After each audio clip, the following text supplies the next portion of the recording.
Hello, hello, Hello, everybody. hello.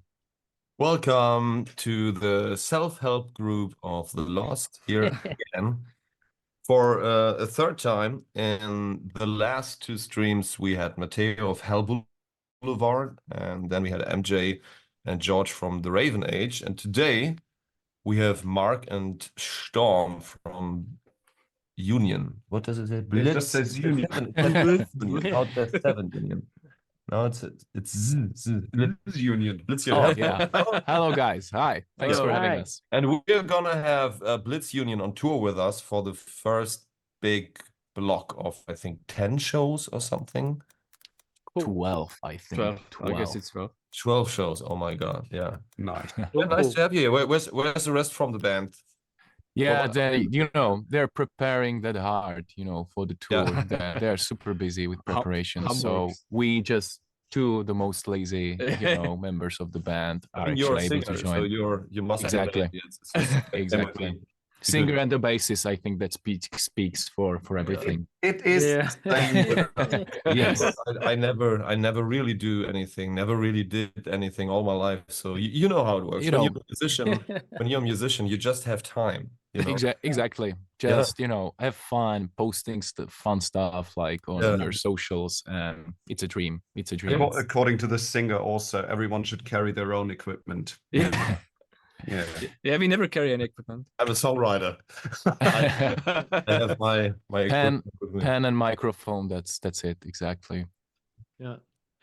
There are already questions if your stuff you have around the eye, if those are tattoos or just makeup.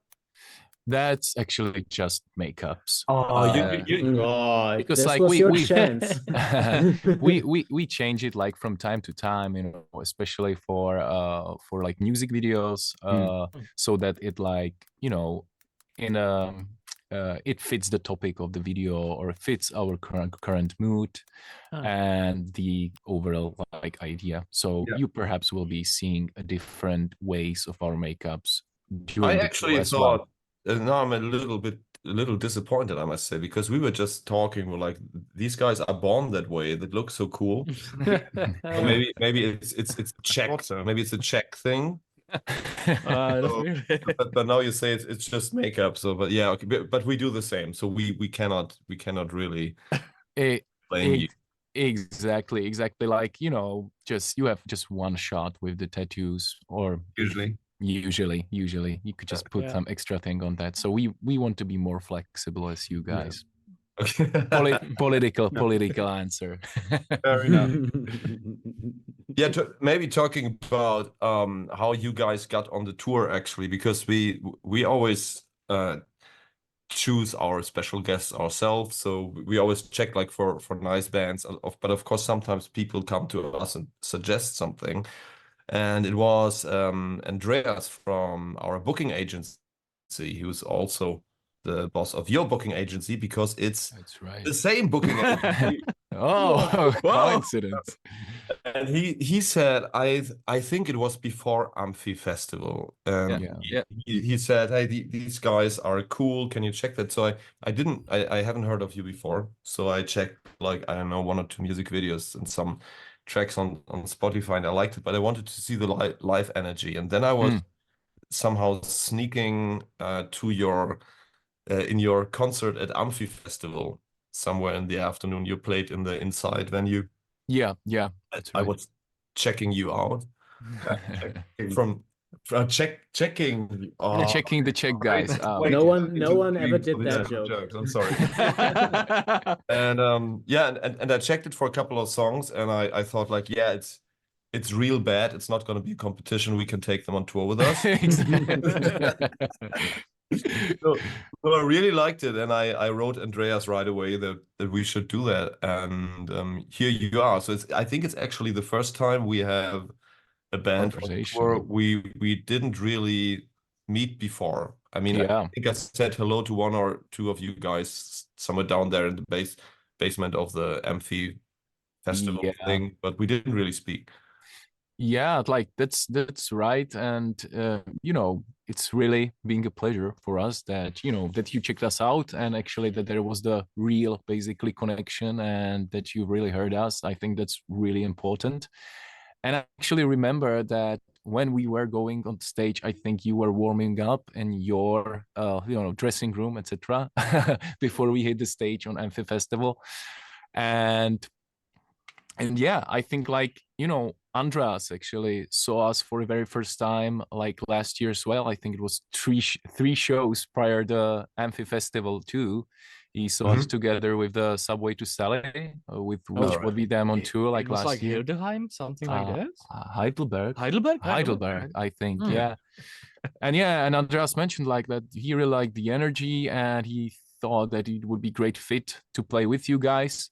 And actually, like, funny thing, when we like first played in Germany or started to play like first shows in Germany, we already know Lord of the Lost and you guys for a couple of years already, and we were like from the very beginning where like, you know, Lord of the Lost would be a really great fit for us, because like, you know, you're doing that like, you know, dark wave goth rock music, but in the like more modern innovative way, which is basically our goal as well. So I'm really glad that this is actually happening, and I'm really yeah. It's nice that you say that, because like what you just said with dark wave, it's always like, maybe it's the same with you, that people always try to give the music you do a certain kind of yeah. And sometimes when you do digital releases on Spotify or whatever, you have to pick 3 genres. Yeah. We don't really care, but a couple of years ago I stumbled over this YouTube comment where someone said dark wave metal, and I liked that a lot. I was like, yeah, dark wave metal. I was like, is that a thing? Dark wave metal? It is now. I thought, yeah, maybe it is now, because since our 2018 record, we installed like very much like lots of 80s 80s things in our music, which we didn't lose since then. So I think it kind of fits. So it just got more and more in a way, I think. Somehow, yeah. But So naturally, it was just happening. What are the genres which you hear most from people trying to describe your band? Well, I think like at the very beginning, it was a lot of like, you know, it's really Rammstein-ish, and like Rammstein combined with Linkin Park or something like that. But it really differs, you know. Yeah, Linkenstein. Linkenstrasse or something like that. That would be fun too. But it's really differs from if people hear us live, because I think that's, you know, more heavy. But I think that's also like, you know, applies for you guys. And if they hear the record, we heard some like fun comment on our music. I think it was in the early days of Blitz Union when somebody said like, it's like Rammstein meets David Guetta, you know. So we kind of like that, and we kind of like use that to describe our music to strangers. Like we call our genre, it's not actually that accurate, but we started to call it like EDM rock, but we kind of like it. But you know, it wasn't just like Rammstein meets David Guetta. They actually have a baby. Yeah, okay. If Rammstein and David Guetta has a baby, there was more to it, and here we are. Maybe it's about pride, you know. I think we had the same kind of like the same thing under one of our videos, Lorelei. It said like, this sounds like Rammstein and Depeche Mode had a baby. Although I must say, I really despise the Rammstein comparison, because like, especially with my singing, especially people from other countries, they are so quick because they see we are German. Exactly. I have like more some kind of baritone voice, and they go so quickly into, oh, that's like Rammstein. I'm like, or he sounds like Rammstein. Yeah. And if I combine my voice with Till Lindemann's voice, I think we are so vastly different. Yeah. So I don't think I sound like him at all, or the other way around. So I don't really get it. It must be something in people's brains. They read German and then they're like, yeah. oh yeah, I mean, there's usually just a handful of connections that people make to Germany. It's either Rammstein, and on a non-musical level, it's, I don't know, beer and bratwurst and some other things. Yeah. You know, people have a rather limited view on this. Exactly. But maybe on the other hand, it's also about the sound, because like, like the way how you guys and we do the music, it's I think like a European, German Well, thing. it's heavy and it's got distorted guitars. Yes, that's but also like the synths, etc. But yeah, that's right. And actually, I see some question for Blitz Union, and that's actually us. What a coincidence! But before you answer, just one question, because talking about music and where we come from, music-wise, where do you guys actually come from in the Czech Republic? Where do you all from Prague? From Prague. Everybody's Right, from okay. Prague, and we actually live there. Nice. Yeah, so let's check some questions if you find. Yeah, like there is a question. I really liked your cover of the Aha hit "Sun Always Shine." Was there any particular reason to choose that song? Yeah, because you liked it. Yeah, exactly. I mean, that's a message, because we wanted to make a cover, but we really wanted to identify with the lyrics, and it was so tough because the most famous songs, they have some different lyrics than different mindset. Yeah. I think that so that was the main reason, like basically the lyrics, but also like the song. It's actually like a rock song, and it has really, really great like rock harmonies, etc. And I really like the harmonies of the verses. The verses are pretty dark, and then it opens to a really nice, soothing chorus. So that was an instant choice, and we had like huge respect when we were recording it, and we were kind of like, shall we do it or not? But I guess you guys were experiencing that during recording your like cover album as well. Yeah, but the thing is, this question, like, should we do it or not? We decided to stop asking ourselves that, because first of all, it's just music. And even if music can be magic for some people, I have never met an artist in my entire life who didn't like other artists to cover his stuff. Everyone felt curious, honored, or found it exciting to listen to new versions. And so I was like, yeah, why not? Even if it's like Michael Jackson. And of course, you make an extra effort when you try to keep up with someone like that. I think we there's just always asking ourselves that, really. Yeah, I think there's always this unnecessary gatekeeping, even with bands like Iron Maiden, for example. When we did the Iron Maiden cover as well, when we did the Iron Maiden cover, there were people, even colleagues, coming, "You don't cover Iron Maiden." Well, really? Obviously you do, if you can and if you want to. I mean, who's going to stop you? I mean, if it's not your thing, that's completely fine. If you don't like the cover, but I think everybody has the freedom to have joy with experimenting with another version of songs they really like. So why not go for it? I actually love this attitude. That's really cool. No one of Iron Maiden came to us saying, "You don't cover Iron Maiden." Yeah.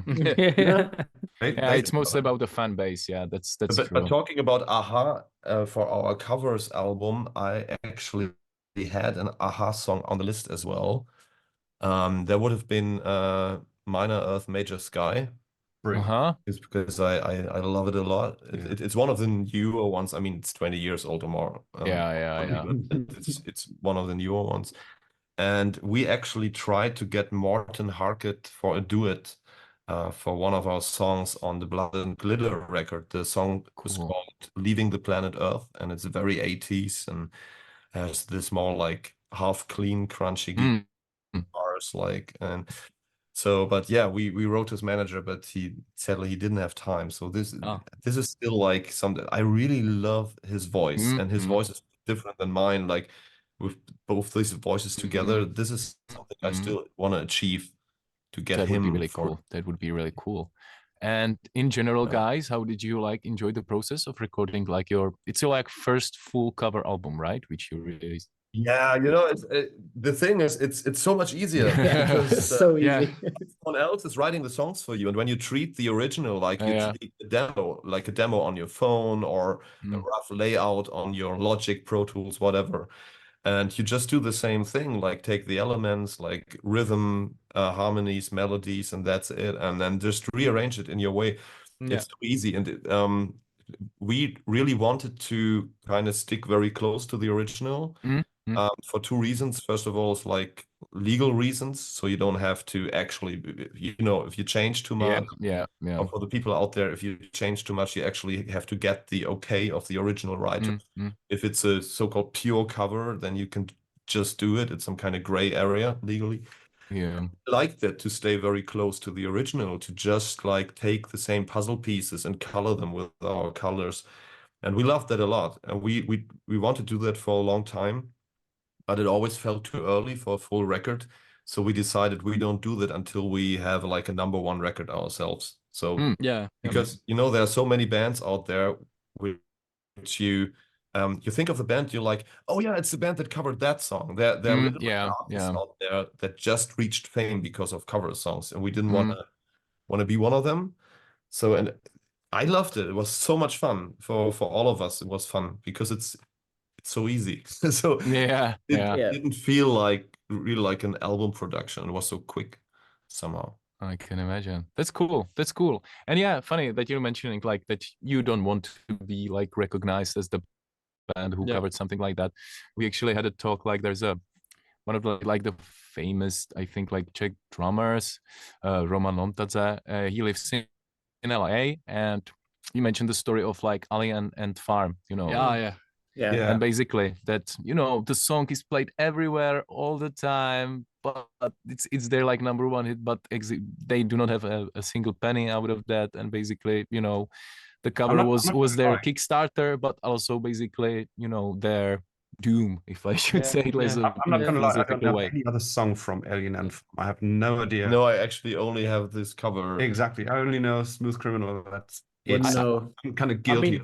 I listen to them quite a lot, not really, but actually I cannot recall the songs. That's the problem. I have one favorite one from them. It's called Movies, and I think that was their most famous one, like their original song. It's like pretty cool. But yeah, like other than that, as you I mean, it was all good, but I think they just couldn't get over the song. Will you play a cover song on tour now? Yeah, unfortunately. Yeah, let's see, like, you know, how long playlist we're gonna be able to play. So that's a question for you guys as well. I think you have to ask your booker, who does, I think it's 35 minutes. Yeah, no, I think I mean, if it would be 35 minutes, then we play the song. Yeah, I think maybe we will be able to put it into 30, but we were thinking that it would be nice, since your guys like basically promoting, or your cover album came out, we should play the cover on the tour as well. I think that would be nice. So we will. But which one is it? Which song can you say? That would be The Sun Always Shines on TV. Oh yeah, okay. Nice. And we really enjoyed playing it live. Actually, I really enjoyed. Yeah, it a it's lot. very different live. You know, it's more heavy and it's more like the rock energy. So yeah, we will also put like 3 covers at the end of the set list, because since it's a Jubilee tour, like an anniversary, we go chronologically through the albums. Yeah. Play all of the songs we have, and after 12.5 hours, we will have we will have the encore. Oh yeah, we will have 3 covers on the international shows, and actually 4 covers on the shows where, like on the German shows or the German speaking country. I see. So yeah, at the end then, so the so-called party block in the set. So before that, it's completely serious and no laughing allowed, no having fun.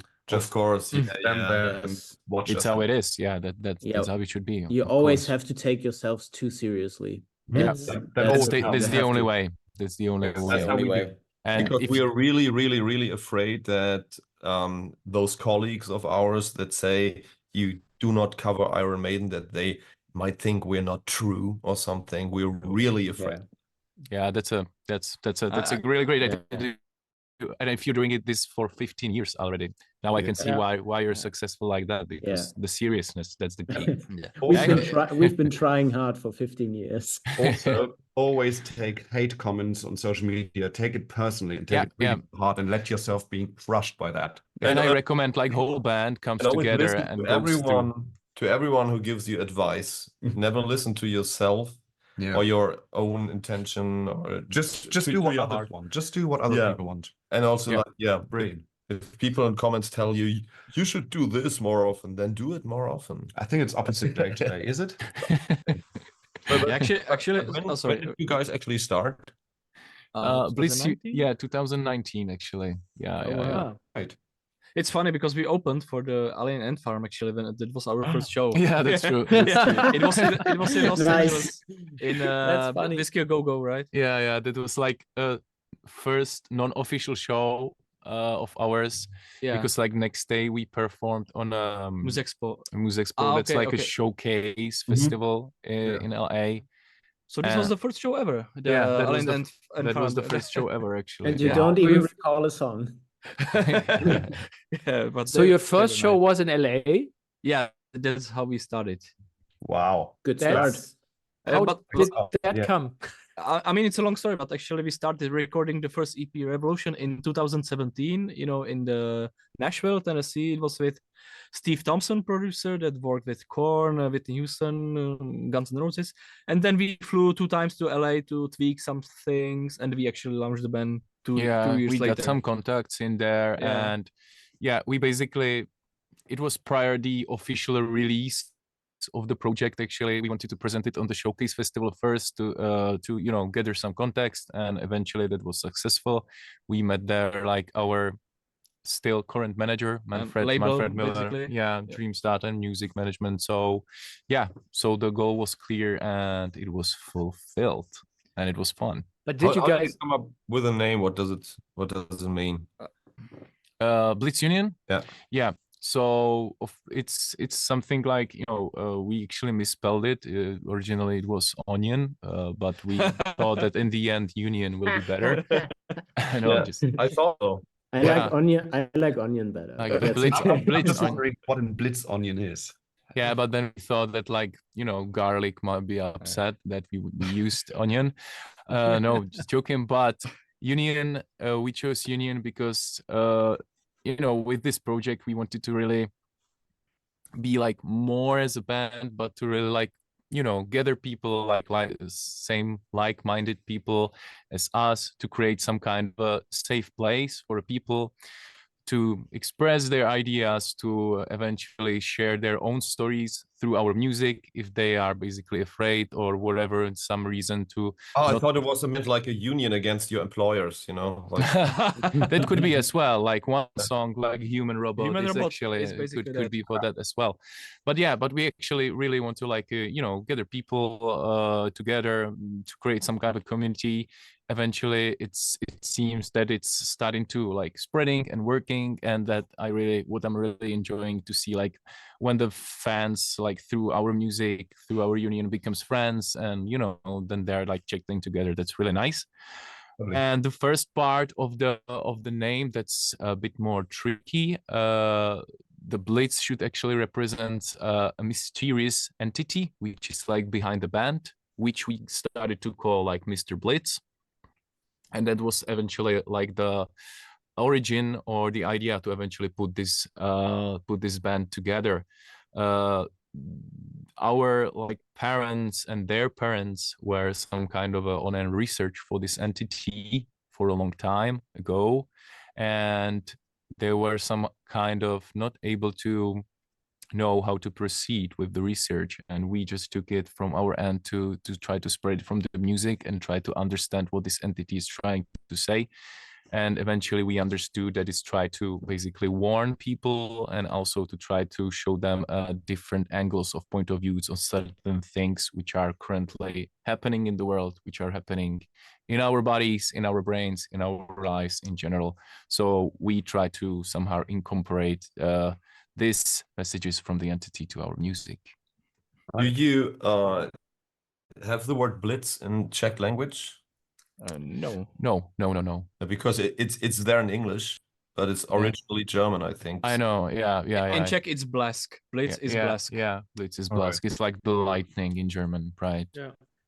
But maybe like on tour, when we just in case there's bad catering, can we actually hope for maybe a Blitz onion soup or something? Yeah, I'm doing a very good Blitz onion soup with garlic. Okay, perfect. Nice. Yeah. So yeah. Okay. I can see some more comments. So guys, if you're okay with that, I can read more. That's part of what we're here. So P should smile more. I already did that. My smiling for today is over. Okay. Now to a classic German face. Yeah. Okay. He's just listening, very concentrated. Yes, because usually when bands explain their band name, there's always this explanation where I would go like, oh, okay. Because they're always like, yeah, puddle of mud. It's just a nice word. It's just funny. But you actually have an explanation of your name and meaning behind it, which is really nice. I mean, we can try again. We can just ask again, and they just make a random answer. Yeah. I was driving back home. There was the huge billboard saying Blitz, and I knew that that's it. We actually did this thing once, like this deaf interview, like two of us put on speakers, headphones with very loud music, and interview each other. You can just try to read the lips, but you don't actually understand what the other one says, and you just film it. And the conversation that you get from that is actually hilarious. And sometimes a little bit disturbing, though. Yeah, no. Yeah, we can try this on tour as well. That sounds like a fun. But when we learned one thing from last year with Eurovision, we did a tiny bit more than 900 interviews within 1 year. So this is like interview training without asking for it. And if we learn something about interviews, it's always just about your answer. It doesn't matter at all what the question is. You will always find a way to tell what you want to say. Yeah, this is like politicians do. If you see a press conference with politicians, I'm sure the politicians, they go in there with a plan to tell to give out certain informations. Definitely. That no matter what questions are asked, and that's actually what we are doing. We're always finding very smart segues into the topics that we actually want to. Oh yeah. Yeah, because sometimes even some questions, you know that from interviews, I don't want to say they are stupid, but some feel stupid. It's just me if they feel stupid. It's not the questions. I don't want to condemn the question. Some questions, they feel so stupid to me. But some questions are just put our band name in Google and read the first line. And there you have it. Yeah. So yeah, I really appreciate if interviews it's visible from the questions that they really did the pre-research of the band, that they actually really dig into that. But yeah, as you're saying, guys, with the politicians, that's really noticeable, because somebody asks them for something and they're before I will be answering this, I need to mention this to get to the answer, and they're just basically speaking about what they want to say. So yeah, that's so basically we're just musical politicians. Yeah. That's what you're saying. Exactly. But here's actually sorry, we wanted to go into some questions, but I'm always disturbing. So no worries. Will you team up for Lord of Lost in the future for new songs? Guys, come on, let us team up first this time. So let's see. We're seeing each other for the first time right now. You're talking to each other.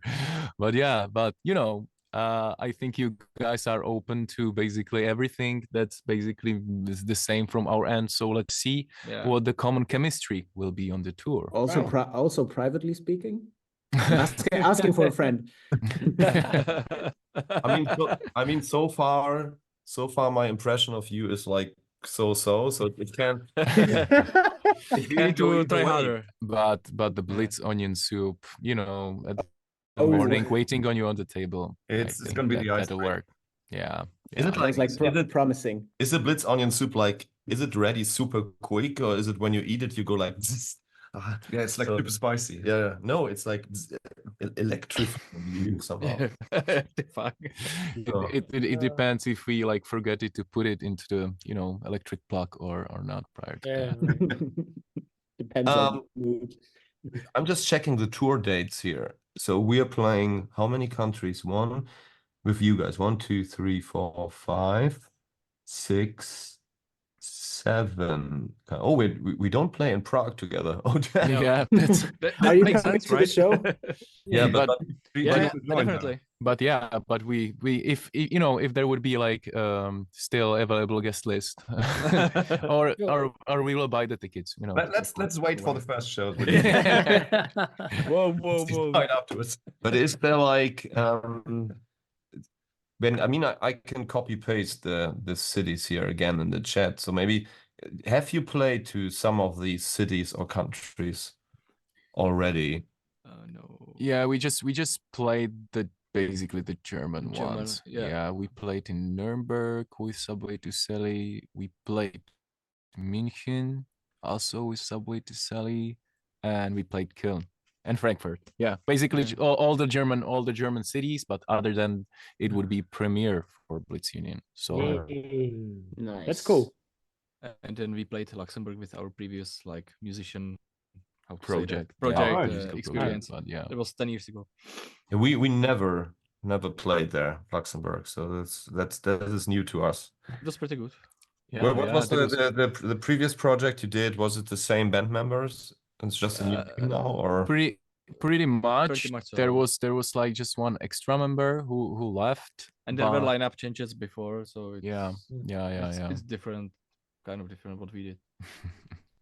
Why did you change it? Like, or in other words, what did you do before? What kind of? It was like more, I think, metal, hardcore. If we are back to the genres, but it was like more heavy, no synths, basically, more like screaming, etc.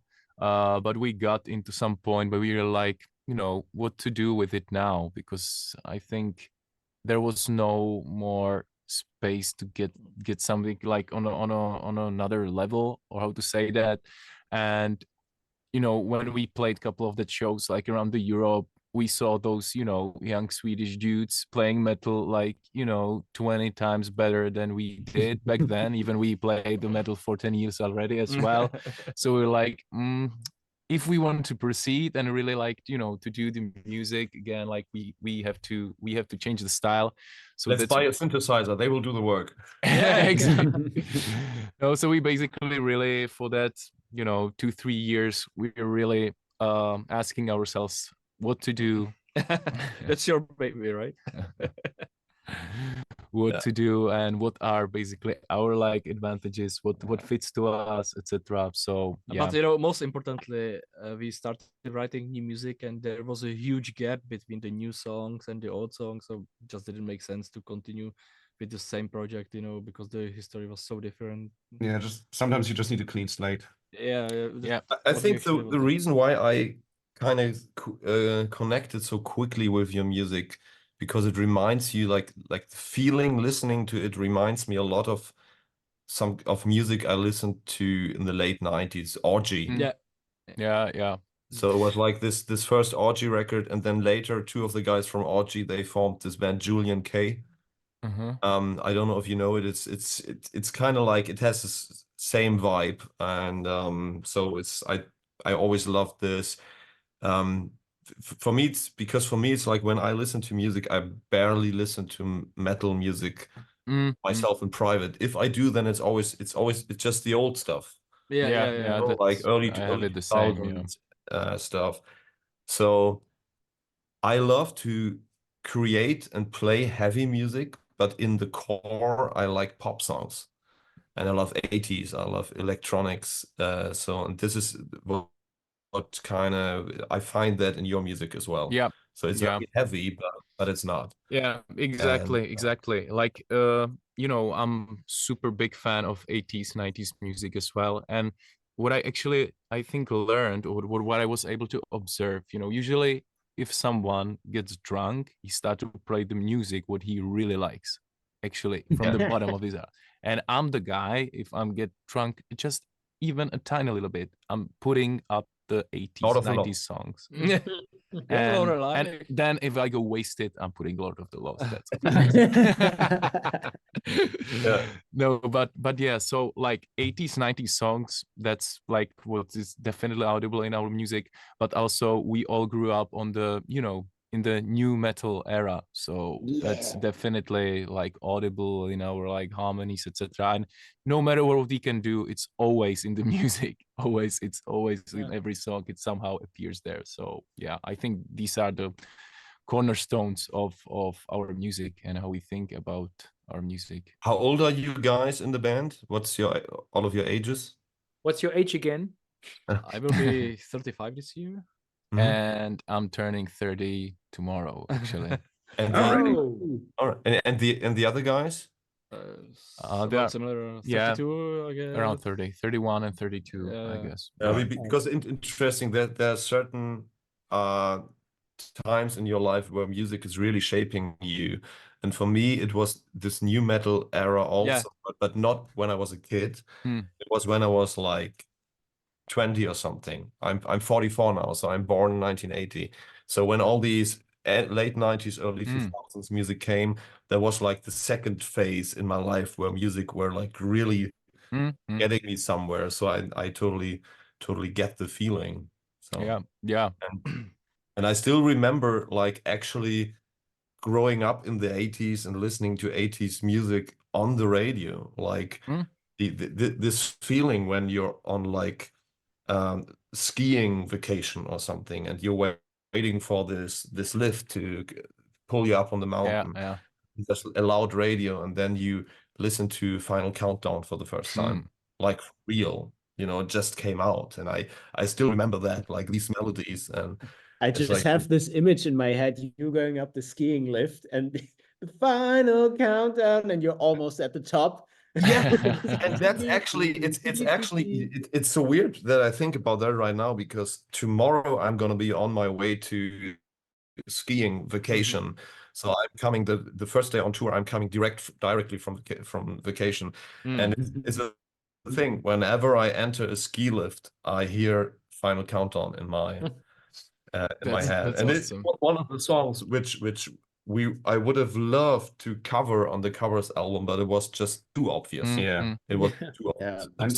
And musically too close to what we do. It's basically also a rock song. It doesn't make sense to cover songs that are almost kind of the same. And actually, the only thing I like about the song is the synth hook line. I don't care about the rest. So that's hook line and write a completely new song around it. This is what all artists do nowadays. They just take a tiny bit because like their publisher bought all the musical rights of the entire catalog, and then they rehash things, but just parts of it. So everything now is like I'm Blue Dabadi and Dragos Dinte and a bit of all the electronic stuff. Just parts of it. Nothing new under the sun, really. Oh yeah. But you know, that's really nice. If you have like a certain song also like a visible memory, like when did you hear it like for the first time as well? I remember also like me and my brother, like Shodushi is also part of the band. He's not in here, but he's the guitarist. When we were like waiting on the MTV2, and we have an MTV2 at home, so just like at our grandparents' house, and we were waiting to play the Static X. I think it was the song Cold, you know, back then. Nice. So are they gonna play today or not? And if they played, like, that was no YouTube as well. It's sitting in front of the radio with like a cassette, and you're ready to push the record button, because then there it comes. And then at the outro of the song, the guy from the radio is starting to think about the weather. It's already recorded. Never let it run out. Yeah. Oh well. I really remember that. Do you want to hear a very bad joke, a musician's joke? No, what's Yeah. Go ahead. Yeah. Because on this tour now we have a new backliner. He comes from Poland, and we have a check 1 2. A check 1 2. Check 1 2. Yeah, we have a new Polish backliner and the Czech one too. And the Czech one too. Okay. Okay. Have you never heard Polish of that show? backliner and Czech one too. Okay, I got I it. still don't get it. I'm stupid. Like a Czech, like a Czech. Czech Yeah, one but he's too. Polish. But so- actually, I know Polish the joke is very backliner, bad. but the Czech one too. Czech one two. Check one, two, check one, two. yeah. But Okay, actually, okay. the actual funny thing about the joke, I know that the joke is very bad. I love bad jokes a lot. You will hear them a lot on tour. All right. The let's last time I prepare. told the Repeatedly. joke, was last summer in Finland. I sat there with the keyboard player of Cradle of Filth, and I told her the joke, and she was like, "Do you know what? We actually have two backliners from the Czech Republic, and we're calling them Czech 1 and Czech 2." Oh, that is so good. Yeah, I know that. Like drummer and the guitarist, right? Like Yeah, but they also have like two backliners. yeah. And the guys in the band are also like Czech. There are also two. So like you know, a musician one and Czech musician one, but that's not funny. So let's go away from it. Yeah. It's almost as good as the joke, though. Oh yeah, true. Actually, I'm seeing a very interesting question or comment in the Blitz Union. Some of your songs are written from the point of view of an object or an abstract concept, like plastic or the truth. Why do you adopt this point of view in the lyrics? So actually, you know, for example, with the plastic, it's a huge topic, you know, worldwide, you know, plastic pollution, etc. What to do with the plastic, whether to use this or not. So people around the world said a lot to a plastic pollution. So why don't ask plastic itself? That was basically the idea of the song. So it's very considerate. so we gave basically through this song also option to plastic speak to people, what like plastic thinks of people, to get, again, as I mentioned at the very beginning, different angle on the whole topic and on the whole situation. And I really like this like approach for you know, seeing some like very general topics and try to show it in this like different way.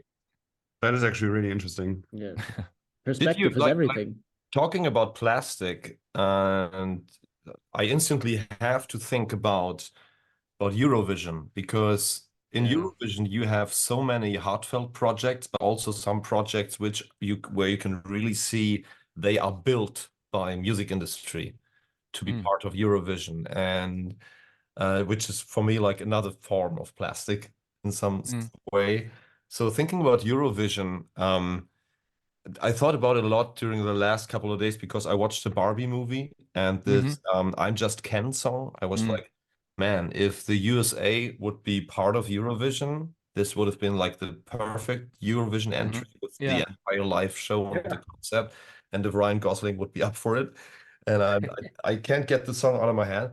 But the question is like, did you guys ever consider that? Because your music is also something which it can be pop enough to, like, from the core of its music, part of that, but it's hard enough to give an interesting facet to it, you know? I mean, I think I can tell that we try it every year.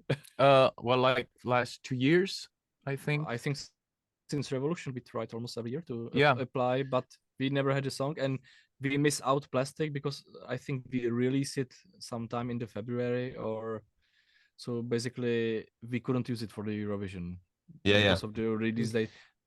But always have to, the song can't be older than blah blah blah, so much. Then September of the year, you know, when you're applying, so we release it too soon, and since then I guess actually with Freak Anthem that was Eurovision song from that was literally what we wanted to have for Eurovision, but then the guys from Czech delegation of Eurovision, they said that it's actually too pop or too soft, you know, they expected like heavier sound, so this time we tried heavy song and it was too heavy. Too heavy. Wow, you can so you never know what they expect. It was with us, like we were lucky this one year that that the German delegation decided to kind of open up for alternative music, because this year we wouldn't even have been in the national competition again, because this year was just pop music again. So, but I think you guys should keep trying. I think you'd be an interesting entry. Yeah, exactly. As you mentioned, I think like every year has a bit different, I don't know, like, you know, how to say that, vibe maybe, and or what the delegations like looking for, you know. Yeah, I and think every country does it differently. Yeah, like countries just choose one artist and just put him there. But you know, that's actually true, because like 2 or 3 years back there was a metalcore band, Skywalker. They were in the national finals from Czech Eurovision. So that was the year where actually they wanted to rock bands. There were like 3 bands with guitars and metalcore band, so, or hardcore band if you put it that way. So actually we didn't have a song that year. Yeah, but we will keep on trying. Like the dude from the Czech delegation he's really nice and basically supportive. Like he wants us to apply like every year as well, like keep trying. So yeah, let's see. But guys, I wanted to ask you actually, like before did you have any problem like entering the Eurovision contest from your colleagues from the music industry? Because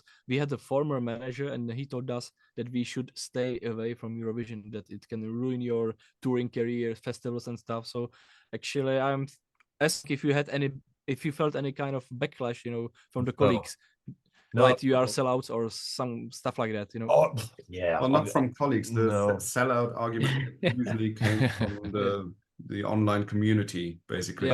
But really just like not even 1%. If you're looking like through, and I mean hate comments are actually it's the haters are very loud and very quick.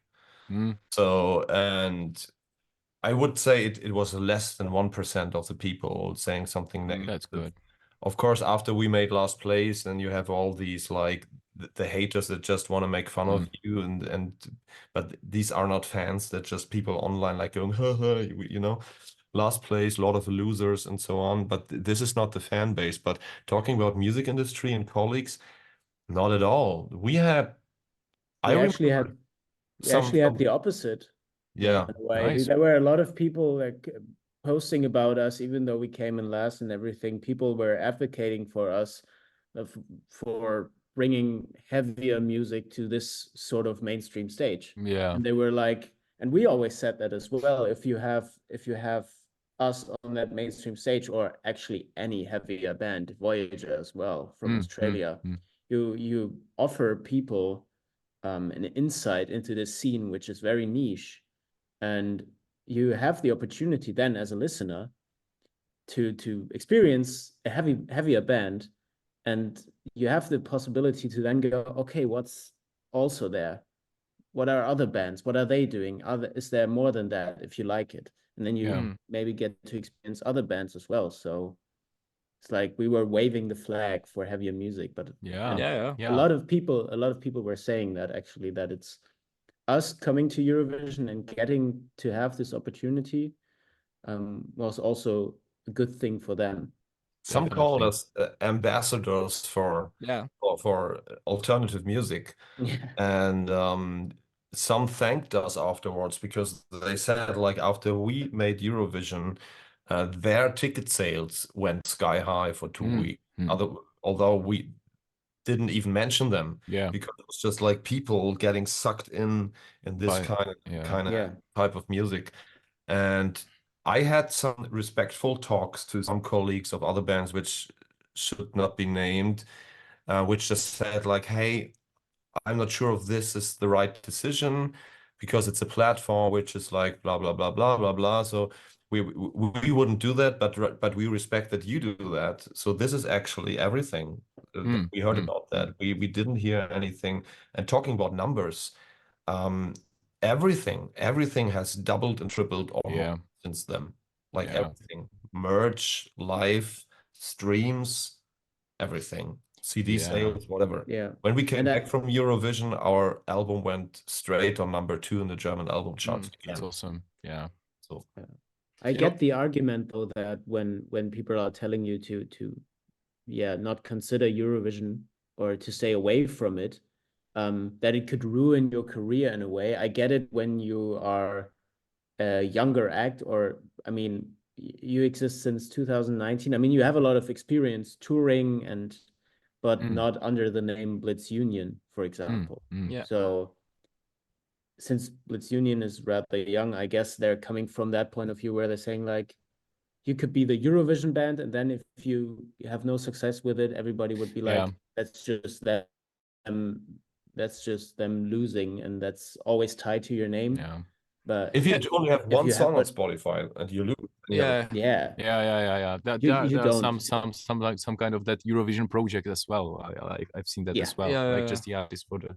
Anyway, I remember. I think that was a last show of the spring tour with Subway to Sally when like the whole band, including us, were sitting in the. Or we were sitting from the bus there watching you. There was the grand finale, you know, and it was after like our common show, and when we were heading back to Prague late night, you know, we were streaming the whole finale Eurovision, you know, and we were having fingers crossed.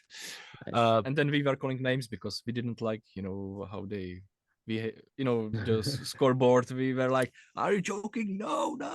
Well, yeah. We were emotional about it. But overall, as Chris mentioned, I think it helped you guys a lot, right? And I was really glad that you made it there. You did the exposure of this like, you know, music genre and of this whole scene as well. So happy for you guys. When you think about Måneskin band, you know, you see how Eurovision is a huge tool actually, right? And I don't see any festival promoter like complaining that, you know, these guys are headlining and selling tickets. It's absolutely great. Exactly. So, but there's a backlash, you know, still it doesn't have the best reputation, you know, especially in Czech Republic. A lot of people from this metal scene and stuff, they don't like Eurovision for any reason. I mean, we had Wacken Open Air and Iron Maiden posting about us, like vote for these guys on Eurovision. So yeah, I think it's true enough, except for some of the gatekeepers, but they can keep their gate. I don't want it. So we got the official seal of approval, I guess. But here's one Eurovision related question, because I was in the jury, in the international jury for the Luxembourg entry this year. And there's a question related to that. How did it feel to be part of deciding the Luxembourg entry? Isn't it odd to decide on another country in the end, surely? Not since you value the music first, but the concept of voting for your opponent is kind of weird. I get what you're asking, but first and foremost, it's like when you put people like me or other musicians, or let's say pros from the music industry, in such an international jury, you need to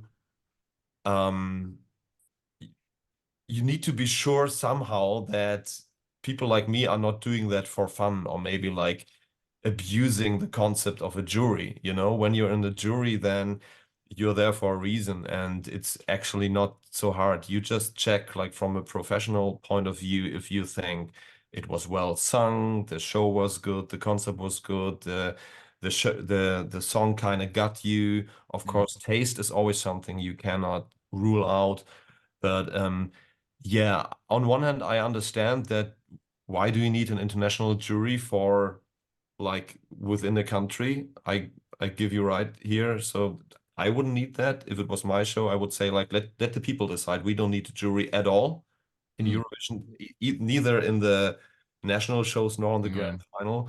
But I think for me personally, actually, it was a lot of fun to see, like, a very different country and give my opinion on, like, 7-8 artists. That was very interesting. And yeah, so let's see how far we get with Germany this year. And I haven't checked the Czech artist yet so far. Have you? Do you know who's going this year? Just a little bit, because I'm in some Eurovision, you know, Facebook group. But I think the female artist, Aiko, she's called. Yeah, you mean that? Yeah, Aiko. Like, you're asking for the Czech artist? I mean, like, yeah. The Czech artist is called it's a female like singer, Aiko. Female singer, and actually, it's a rock song, like kind of Katy Perry thing, you know, pop song with this rock vibe, upbeat, you know. The song is called Pedestal, and I think it's pretty good. Pretty cool stuff. Like, so. actually, very good. Yeah, because I think tomorrow actually is like the last countries will announce it's going, because tomorrow's the deadline. Yeah. So by tomorrow, actually, everything should be clear. But I was trying to keep out of that because I want to do a reaction video again. So and I really want to listen to all these songs fresh with fresh ears.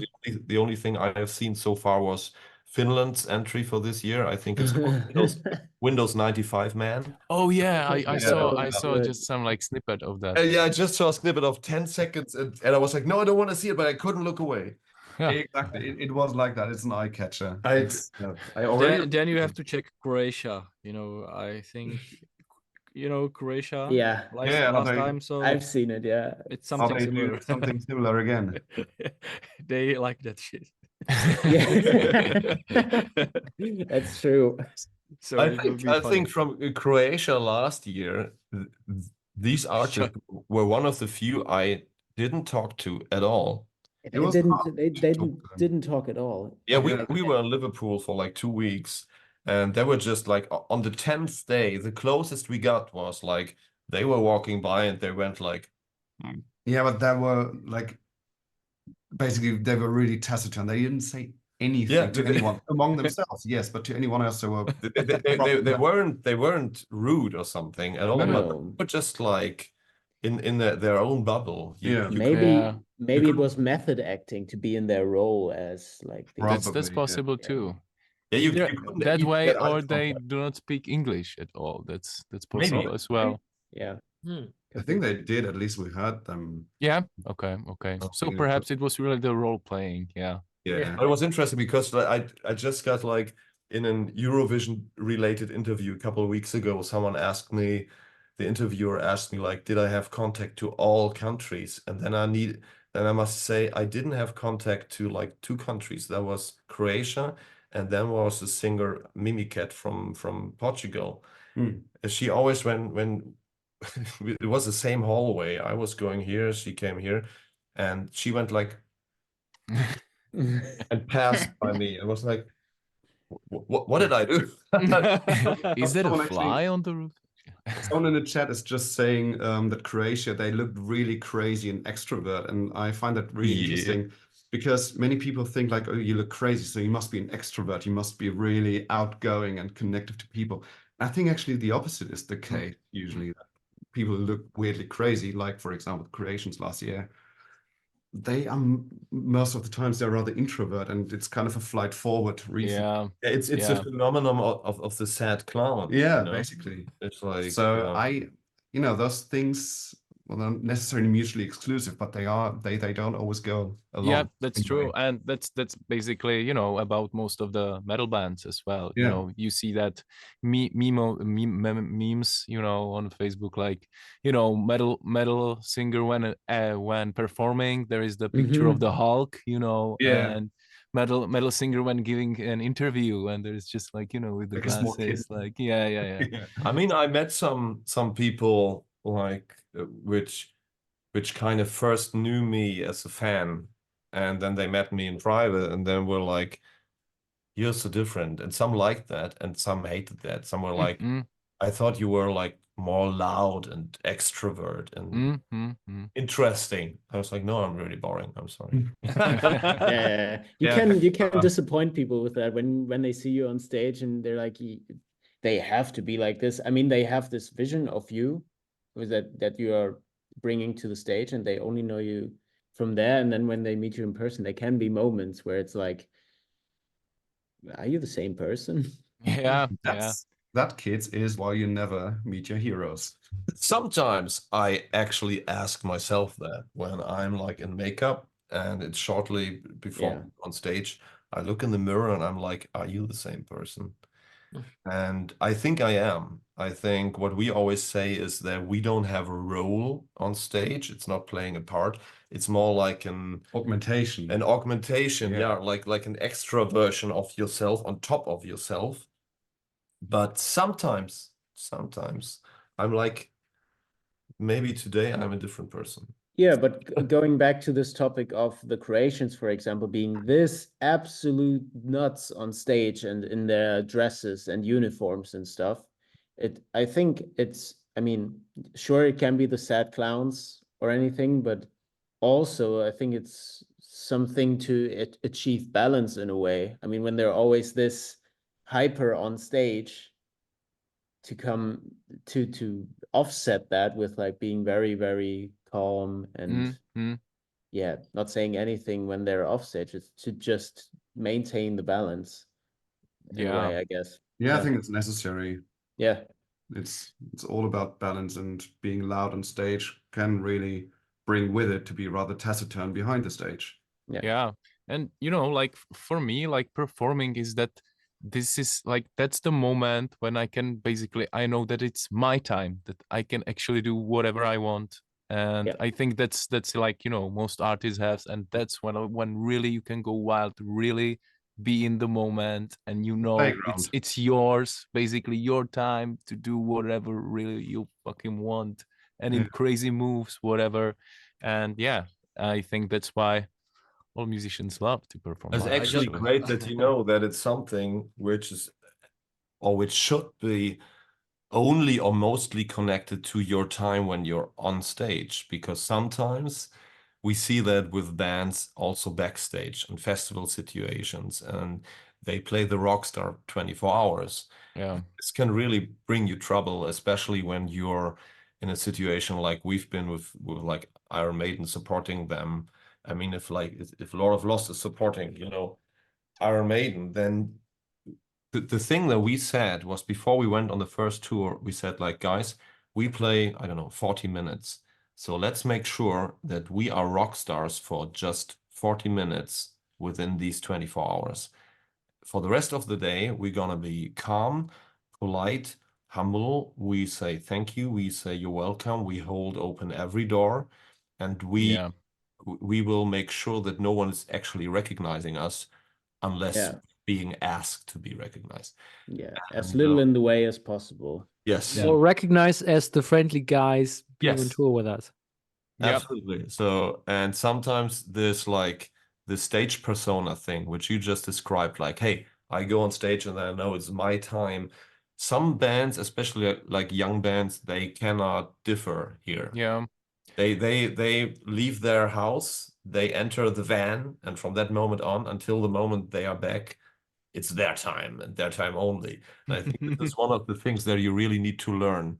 Yeah, I think, you know, maybe, you know, I think we experienced that all when we were beginning, that you really, you know, we had a first show and oh, it's happening, you know, and and party rock. I think it's mostly connected, you know, to the experience and to the age. Like if you start to do music when you're teenage, I think that's exactly like the age when it's kind of like that until like, I mean, you've got a huge adrenaline rush and endorphins and everything when you come off stage. So of course you kind of want to maintain that level of happiness, hype and everything. So of course, but I honestly think it must be super exhausting to act like the rock star, the super uber amazing guy, 24/7. Yeah. How are you going to pull that off? If I don't know, if it wasn't with some substances, I won't name. But there are some people like who are really, it's in their nature that they are basically those rock stars, but you can see that right away that they are not like playing it, that it's really part of them basically. And other people who want to maintain it, but it's not in their nature, they resort to things like cocaine or something. And it's like exactly. It's even less you than it was before. Exactly. So let's talk about drugs. You guys come from the Czech Republic, so we have we come from Germany. Like we have different drug markers. Maybe the kids out there, let's talk about what kind of drugs you should take before you go on stage. All of them, all the time. I was a bit scared. It's a serious question. Why I'm saying that is because when coming back to that stage persona thing, when you look like us with the makeup and stuff, and now we have crew members, some of our crew members start very young, like as an internship. They're 18, 19, 20 years old, still live with their parents. And they sometimes then get their these speeches from the parents, like, oh, you're going on a tour with these guys and be careful. They take all the drugs. And we're like, no, not all the drugs. And like, but you know, and then they come home and they're like, Mom, Dad, it's actually super cool. The singer doesn't even drink alcohol, and It's super boring. It was so they come to the venue and then they open their laptops all day and it looks like a startup company, and then they Yeah. then they play that show and then they go to the bus and They sleep. go to bed.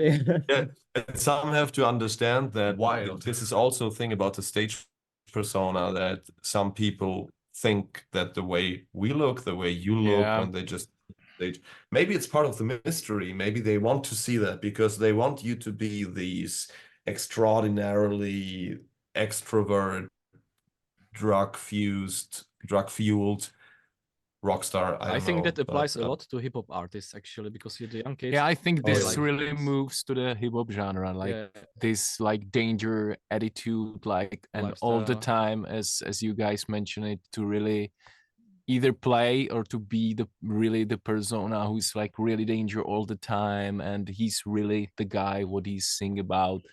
So yeah, I think this kind of like rock star things move to the hip hop right now. Yeah, I mean there are artists that are really young, but they are really millionaires already, you know, and they like own everything. I mean, they are living this crazy rock star dream, but with different music. It's still happening, and these kids, they love it, you know. It's still going. And then they die before they're 30. Yeah, exactly. That's what I wanted to add, like before, that I think it's really like dangerous to get famous in those, like, you know, teenage young or die years.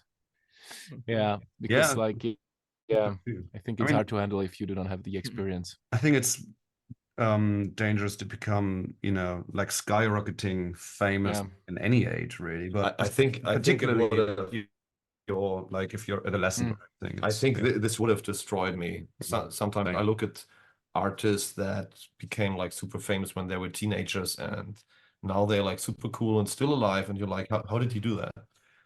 I'm super thankful that we actually had to go the organic way, the hard way. So every step we earned.